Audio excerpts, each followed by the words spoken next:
न्याय हुआ है। जो भी एविडेंस अभी तक सामने आया है वो किसी भी प्रकार से आरोपियों की अभियुक्तों को दोषी करार करने के लिए पूरा नहीं है। किसी भी तरह का षड्यंत्र या साजिश या किसी भी प्रक्रिया का बॉम्ब विस्फोट इन आरोपियों ने नहीं किया, ऐसा क्लियर फाइंडिंग माननीय न्यायालय की ओर से आया है।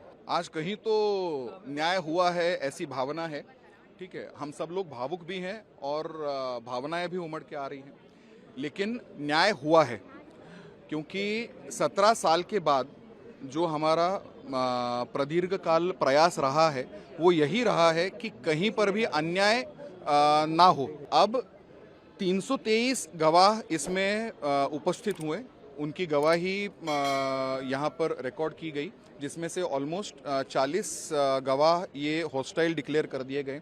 तकरीबन 30 गवाह इसमें डिसीज्ड हैं, उनको एग्जामिन नहीं किया गया, दे वर ड्रॉप्ड, और 40 से ज़्यादा विटनेसेस वर ड्रॉप्ड।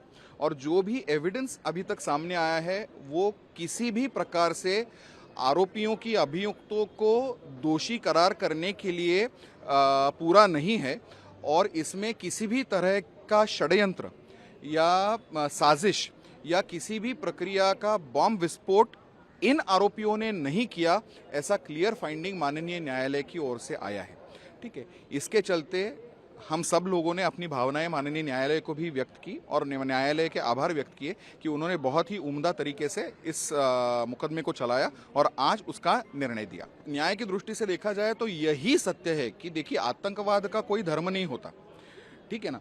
तो आतंकवाद का कोई धर्म नहीं होता, ये अगर न्यायालय पुख्ता तरीके से कह रहा है, तो जो कांग्रेस के लोग या फिर तत्कालीन अधिकारी जो कह रहे थे कि ये भगवा आतंकवाद है, ये हिंदू आतंकवाद है या कुछ भी और कह रहे होंगे, तो उनको बताना चाहिए कि उन्होंने ये क्यों किया, क्योंकि अब तो सारे दोष मुक्त हो गए।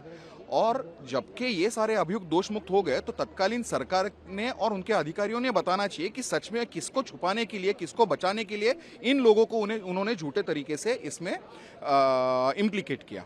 सर, एक अमाउंट है जो विक्टिम फैमिली को दी जाने वाली है और एक 20,000 का एक अमाउंट है वो भी कोर्ट में पेश किया जाने वाला है, उसके बारे में क्या आपकी जानकारी सामने आई? वो पर्सनल बॉन्ड होता है, वो प्रक्रिया होती है कि कोई भी अभियुक्त जब किसी आरोप से दोष मुक्त होता है तो उनको एक बॉन्ड साइन करना पड़ता है, एक श्योरिटी देना पड़ता है। उस श्योरिटी देने के लिए समय लगता है, उसके लिए कैश 20,000 रुपीज श्योरिटी देने का आदेश हुआ है, और जो वहाँ पर मृत हुए उनके फैमिलीज को 50,000 रुपये हर्जाना देने का माननीय न्यायालय का निर्देश है। Thank you so much. धन्यवाद।